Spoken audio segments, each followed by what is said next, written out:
আজি 11 সংখ্যক যোগ দিৱস সমগ্ৰ দেশে আজিৰ এই দিনটোত পালন কৰিছে আন্তঃৰাষ্ট্ৰীয় যোগ দিৱস শাৰীৰিক আৰু মানসিক স্বাস্থ্য সুস্থ কৰি ৰখাটোৱেই হৈছে আন্তঃৰাষ্ট্ৰীয় যোগ দিৱসৰ মূল উদ্দেশ্য সমগ্ৰ দেশৰ লগতে সমগ্ৰ ৰাজ্যতেই পুৱাৰে পৰা পালন কৰা হৈছে আন্তঃৰাষ্ট্ৰীয় যোগ দিৱস সামগ্ৰীটো আজিৰ এই বিশেষ দিনটোত যোগ দিৱস পালন কৰা হৈছে প্ৰেৰণা ফাউণ্ডেশ্যনৰ উদ্যোগত অনুষ্ঠিত আন্তঃৰাষ্ট্ৰীয় যোগ দিৱসত অংশগ্ৰহণ কৰে কণ শিশুসকলৰ লগতে বহু কেইগৰাকী মহিলাই বিভিন্ন যোগ আসনত ব্যস্ত কণ শিশুসকলৰ লগতে মহিলাসকল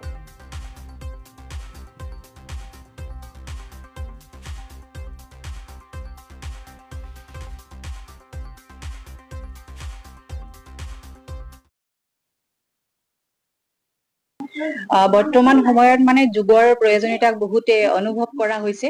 আৰু আধুনিক যুগৰ যি ধাৰা বৈছে তাত শাৰীৰিক মানসিক আধ্যাত্মিক প্ৰাণিক আত্মিক এই সকলোবোৰ দিশ আমি চাইছো আৰু সেই সকলোবোৰ দিশৰ যাতে বিকাশ সাধন কৰি আমি ল'ৰা ছোৱালীসকলক যুৱ প্ৰজন্মক নতুন দিশলৈ আগবঢ়াই লৈ যাব পাৰো সেইকাৰণে আমি যুগৰ প্ৰচাৰ প্ৰসাৰৰ কাৰণে আন্তঃৰাষ্ট্ৰীয় যোগ দিৱসটো পালন কৰিছো মই যেতিয়া 2015 চনত দিয়া হৈছিল আন্তঃৰাষ্ট্ৰীয় যোগ দিৱস তেতিয়াৰ পৰাই আমি পালন কৰি আহিছো কণ্টিনিউৱাছলি আৰু 2010 চনৰ পৰা আমি এই প্ৰতিষ্ঠানটো অনুষ্ঠিত কৰিছিলো আৰু ঠিক 2010 চনৰ পৰা আমি অসমৰ বিভিন্ন অঞ্চলত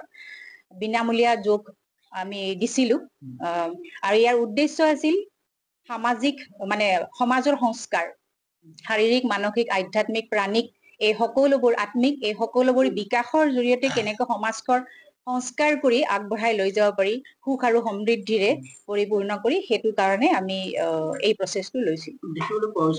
হয় বৰ্তমান সময়তো চৰকাৰেও এইটো সকলোকে আহ্বান জনাইছে আৰু আমিতো আগৰ পৰাই চেষ্টা কৰি আহিছো 10 চনৰ পৰাই গতিকে কণ শিশুসকলৰতো খুবেই প্ৰয়োজন তেওঁলোকৰ সকলো ফালৰ সামগ্ৰিক বিকাশৰ কাৰণে আৰু মহিলাসকলৰো সামগ্ৰিক বিকাশৰ কাৰণে তেওঁলোকৰ বিভিন্ন টেনচন থাকিব বা দেহৰ বহুত প্ৰব্লেম থাকে গতিকে সেইবিলাকৰ কাৰণেও মহিলাসকল আগ্ৰহী হৈছে আৰু আমাৰ ইয়াত জয় শ্ৰীকৃষ্ণ সকলোকে আন্তঃৰাষ্ট্ৰীয় যোগ দিৱসৰ শুভেচ্ছা জ্ঞাপন কৰিলো মই এই যোগ প্ৰেৰণা ফাউণ্ডেশ্যনৰ এগৰাকী ছাত্ৰী হয় আৰু মই এই যোগ প্ৰেৰণা ফাউণ্ডেশ্যনৰ লগত মানে য়োগা কৰি প্ৰথমতে একচুৱেলি মই এক্সাৰচাইজ বুলিহে কৰিছিলো গম পোৱা নাছিলো কিন্তু লাহে লাহে মানে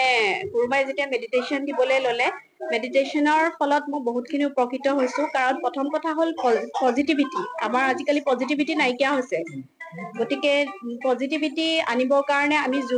যোগা কৰাটো অত্যন্ত প্ৰয়োজন হৈ পৰিছে আজিৰ দিনত যিহেতু এতিয়া যান্ত্ৰিকতাৰ হেৰিটো বেছি হৈ গৈছে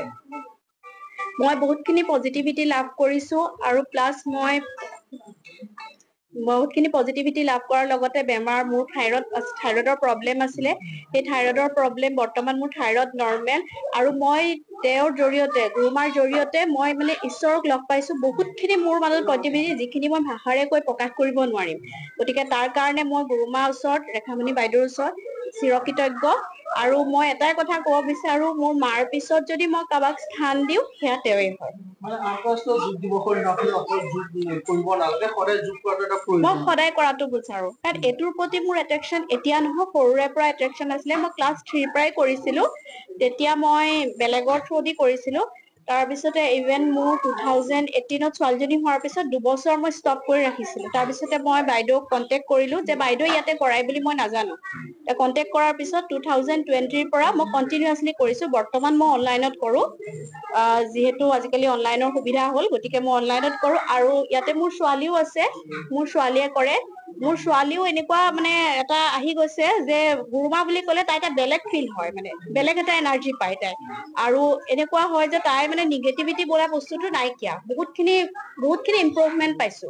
3 দিনতেই মই ইয়াত তাইক বহুতখিনি ইম্প্ৰুভমেন্ট পাইছো আৰু আজি কৰা তাই 1 বছৰ হ'ল ইয়াতে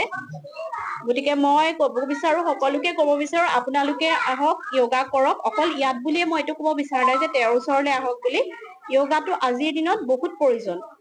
বেমাৰৰ পৰা আদি কৰি মানে নিগেটিভিটি আঁতৰাই মনত পজিটিভিটি আঁতৰাৰ কাৰণেও য়োগা আৰু মেডিটেশ্যনৰ আমাৰ বহুত প্ৰয়োজন